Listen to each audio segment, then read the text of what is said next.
Right, welcome back guys. I can happily say that all the supplies I've ordered off the internet for the garden for the Munster house have finally arrived. Right, starting off with the Scenorama foliage and grasses set that I picked up from Hobbycraft. Cost me £10. Nice little starter kit for somebody like me.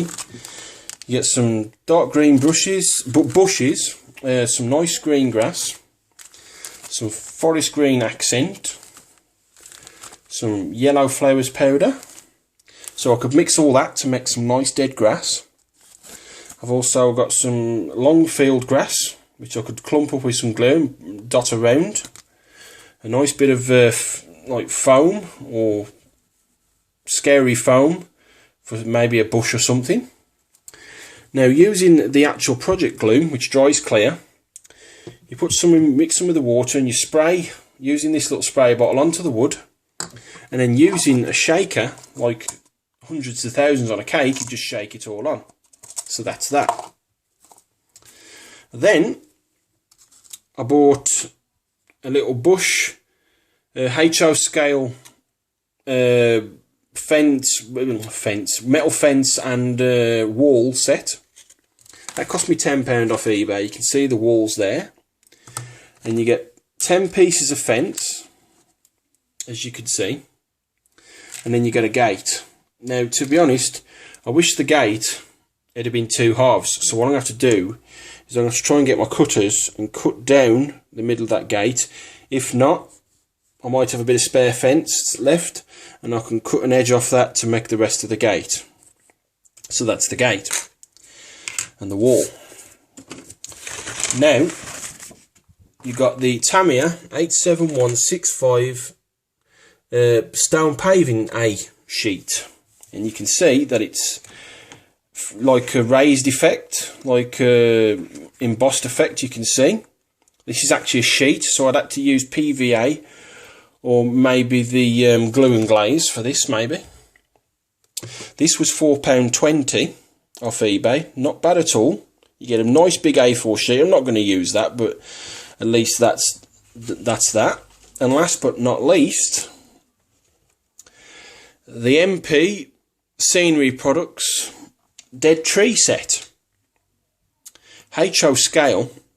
This cost me £16 from Vietnam from all the places. Tried to get dead tree off the UK sites, but it was a live tree, and then I've had to pick all the tree shrubbery off with my cutters.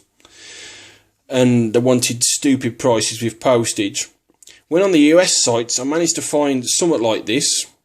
It's actually quite cheap. I think it's about $10, but they wanted massive $40 in postage. Plus I might have had to pay an import charge, so I picked this up from Vietnam. It's a set of two, you can't buy them each. It was $16 and $8 postage, which is $24, which is about just over £16. And you can see I ain't got to do anything to them. They're already pre-made. Like I said, they was in this box, turned up in decent condition, not bad. We just plucked this from the polystyrene. You can see there's no roots to this tree. I'll have to smooth that down a bit and make it nice and square, and probably drill a hole into the base. But all this little lot cost me £40. Now, I have read, looking on the internet, doing my research, just getting my piece of paper so I wrote it down, ODG Studios have done a base, which you get a lot of stuff. You get a dead tree, you get Spot sticking his head through the side of the wall, and you get a nice base with some nice detailing, but you've still got to dress it up with grass and that. And that was $69.95 from Cult TV Man. Also, they also do a photo etch set from Paragraphics, which gives you a wall with the metal fence and a proper metal gate, which is accurate to the TV show. You've also got an extra few pieces that you can stick on top of the house and round the sides, and detailing set, and that was an extra $29.95.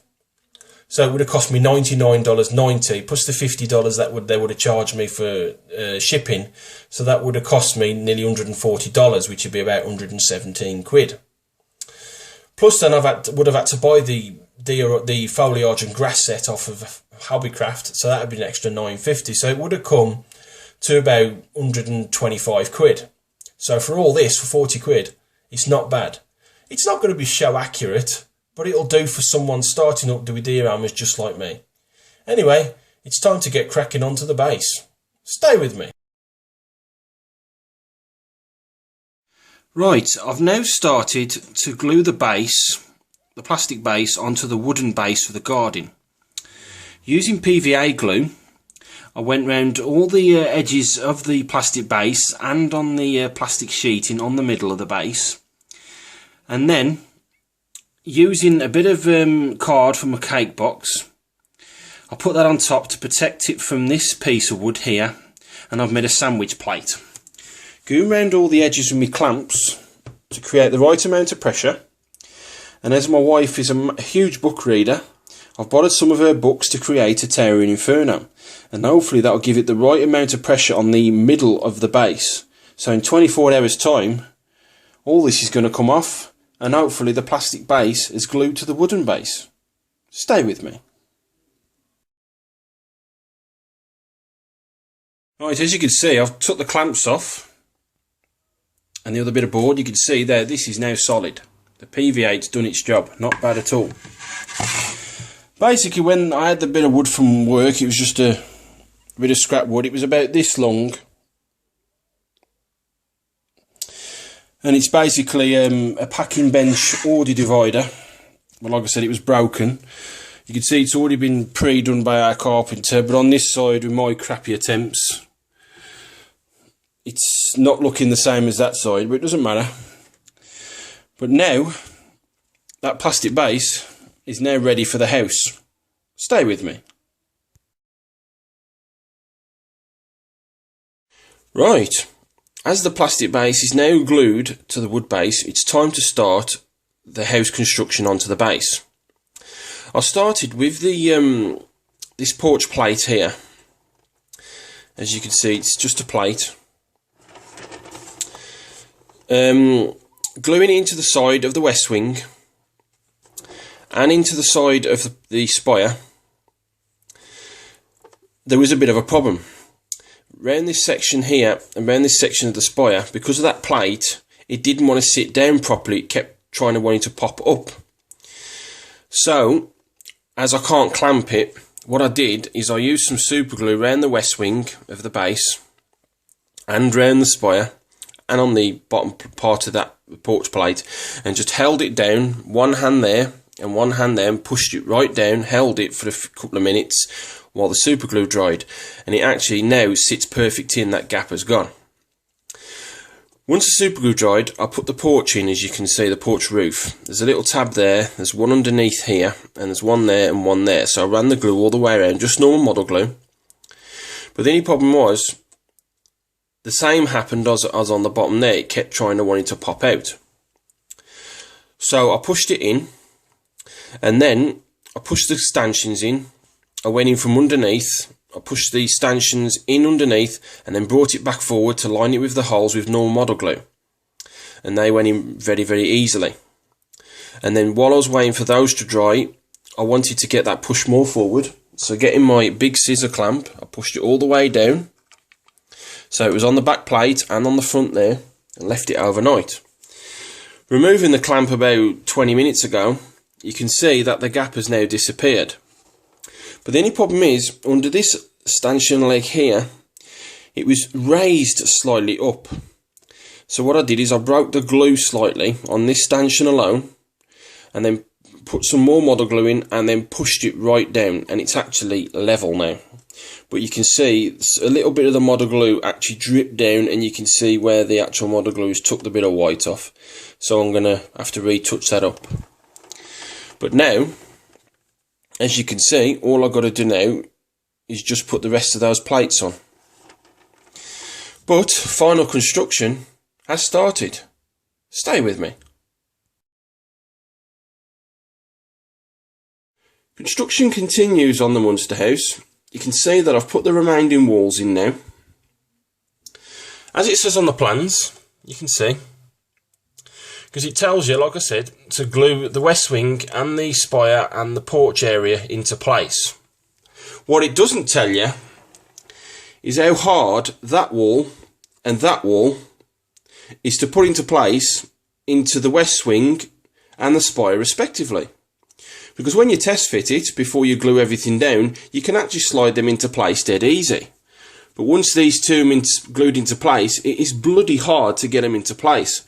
Because what I've had to do is I've had to cut a bit away here and on the groove section here, because I just couldn't get them to slot into place. So once I cut bits away, they went in for no problem at all.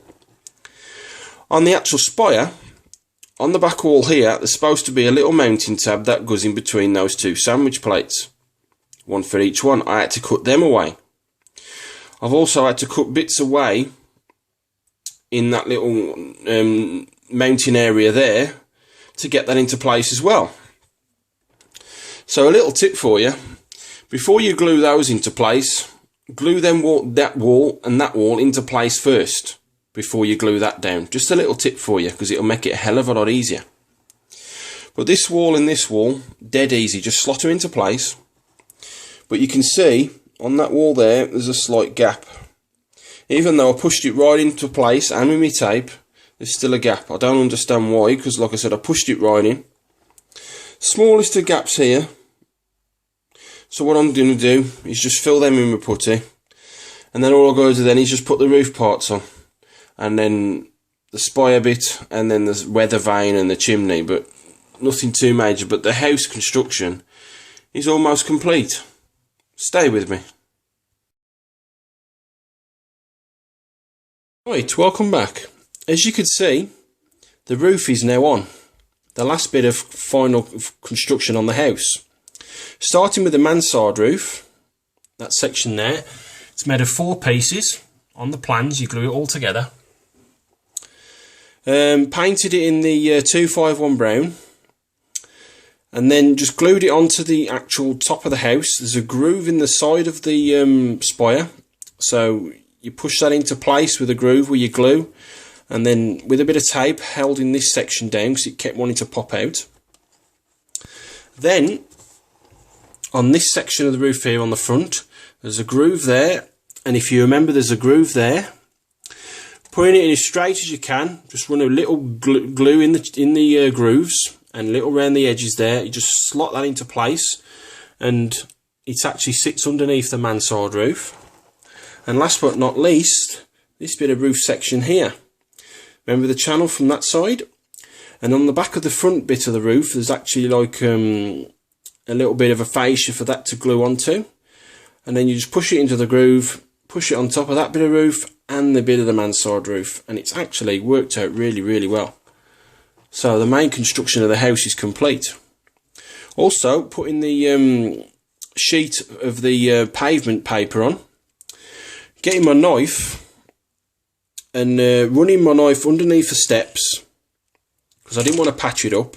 It's about a PVA seal. I then got my clearing glaze on the underside, underneath of this, underneath of the paper, and then pushed it underneath the steps. And it's worked out really well. It's really, really nice and sturdy. I basically, while the glue had dried, got my wife's books again and a bit of card and just put the books on top of that. But now, it's ready to start the garden. Stay with me.